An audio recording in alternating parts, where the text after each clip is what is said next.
Good evening. This is All India Radio, Kohima. I'm Jonas Yantan with Evening News. The headlines. Prime Minister Narendra Modi says Indians are adjusting to and adopting technology at rapid pace. Nagaland records highest single-day surge in COVID-19 with 71 new cases. All countries must come together to convert the present COVID-19 situation into an opportunity, says NITI Aayog Vice Chairman. And Central Board of Secondary Education announces result of Class 12 examination. Prime Minister Narendra Modi said that Indians are adjusting to and adopting technology at a rapid pace. During the interaction with CEO of Google, Sundar Pichai, through video conferencing today, the Prime Minister remarked that India is among the most open economies in the world. Modi and Pichai spoke on a wide range of subjects, particularly leveraging the power of technology to transform the lives of India's farmers, youngsters and entrepreneurs. Modi also spoke about the recent steps taken by the government towards reforming agriculture and creating new job opportunities. The Prime Minister explored the idea of virtual labs that can be used by students as well as farmers. Discussing the issue of data security and cyber safety, he said, tech companies need to put in efforts to bridge the trust deficit. The Prime Minister said he was delighted to know more about the efforts of Google in several sectors, be it in education, learning, digital payments, and more. Sundar Pichai briefed the Prime Minister about new products and initiatives of Google in India. Pichai also briefed about the efforts undertaken by Google in spreading awareness and providing reliable information about COVID-19. He said a strong step of lockdown initiated by Prime Minister set up a very strong foundation of India's battle against the pandemic. Modi appreciated a proactive role played by Google in battling misinformation and conveying information about necessary precautions. Nagaland recorded a highest single-day surge in COVID cases, with 71 people testing positive for the virus today, which took the case tally to 845.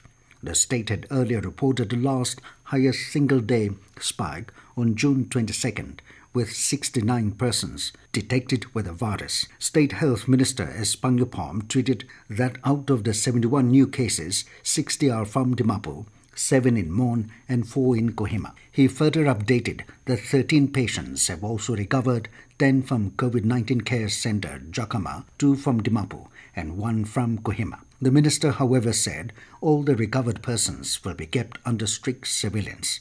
With this, the tally of recovered persons in the state now stands at 340, bringing down the recovery rate from 42% to 40%. Among the total positive cases, 505 are active cases, of which 490 are asymptomatic and 15 are with mild symptoms. As per the Health and Family Welfare Department COVID-19 status, Dimapur district has the highest confirmed cases of 318, followed by Beren 216, Kohima 158, Mon 83, Tuensang 44, Pek 17, 4 each for Zunabudo and Mukukchung, and Woka with 1 case. Meanwhile, of the total infection, 640 are male and 205 are female.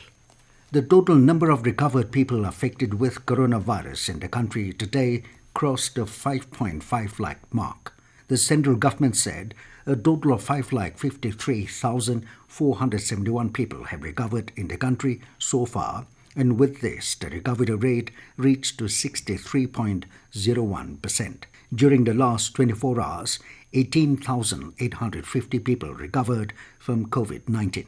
The Health and Family Welfare Ministry today said a total of 28,701 new cases of COVID-19 were reported in the country within 24 hours, taking the total number of cases to 8,78,254. This is the highest number of fresh cases recorded in one day since the outbreak of COVID-19 pandemic in India. Presently, the total number of active cases in the country is 3,01,609.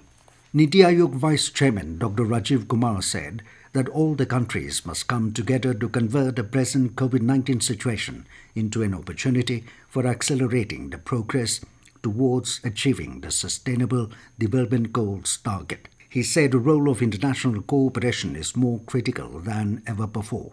while presenting India's second voluntary national review at the United Nations High-Level Political Forum on Sustainable Development 2020, Kumar highlighted India's response towards COVID-19 pandemic under the Atmanirbhar Bharat campaign. On the occasion, NITI Aayog Chief Executive Officer Amitabh Kant said the government is committed to undertake new initiatives to accelerate progress on the SDGs targets for long-term transformation. He said in this endeavour, peer learning and knowledge sharing will play a key role which the government is actively fostering among states and union territories. The India Voluntary National Review 2020 report was also unveiled during this event. This news comes to you from All India Radio, Kohima.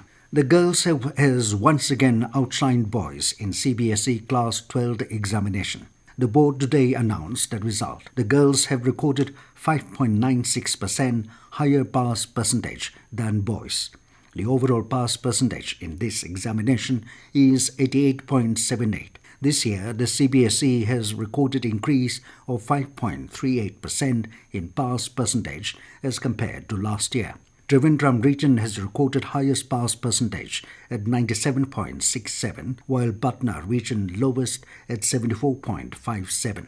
The pass percentage of Delhi region is 94.39. The result can be accessed at www.cbseresults.nic.in, www.cbse.nic.in, and www.results.nic.in. Students can also access result through telephone number 011-24300-699. The Gorkha Sahitya Gala Sanstha Kohima, under the aegis of Gorkha Public Panchayat Kohima GPPK, today celebrated the 206th birth anniversary of Adigavi Bhanu Bhakta Acharya, the architect of Nepali language, with minimal participation due to COVID-19 pandemic. Bhanu Bhakta Acharya was a Nepali poet, translator and writer. He was the first writer to translate the great epic Ramayana from Sanskrit to Nepali. Despite having other contemporary poets in the country during his time, he is revered and honoured with the title of Adigavi, the first poet of the Nepali language. GPPK President Santu Thapa, in his address, conveyed best wishes to fellow members of the community and also hoped that they would draw inspiration from Bhanu Bhakta Acharya to work for the community and humanity during this pandemic. On behalf of the Gorkha community, Thapa extended gratitude to all the frontline workers and also prayed for the speedy recovery of COVID-19 infected and affected persons. Deputy Commissioner Mukukchung Lima Wapang Jamir, in an order issued today, has allowed opening of shops in Mukukchung on all working days except Sundays till further orders. The market timing regulation has been fixed between 7 a.m. to 3 p.m. It also stated that an order issued on 4th May for a category of shops to open will continue to function as per the directives. The order further cautioned that any person or group acting in violation of the said order shall be deemed to have committed an offence punishable under Section 188 of the IPC. In Assam, there is no respite from the flood fury in the state. Over 13 lakh people are affected due to the second wave of floods. The death toll has gone up to 48 as 4 persons lost their lives today. Relief and rescue works have been intensified by the State and National Disaster Response Force. More than 23,000 displaced people are taking shelter at relief camps. Surging waters disrupted road communications at several places in the state. Meanwhile, 95% anti-poaching camps are inundated at the Kaziranga National Park. In all, 47 animals died so far due to the flood-related incidents, while 70 wild habitats rescued by the park authorities. And now to the news, here are the main points again. Prime Minister Narendra Modi says Indians are adjusting to and adopting technology at a rapid pace. Nagaland records highest single-day surge in COVID-19 with 71 new cases. All countries must come together to convert present COVID-19 situation into an opportunity, says NITI Aayog Vice Chairman. And Central Board of Secondary Education announces result of Class 12 examination. That is all we have in this evening news bulletin. Good night.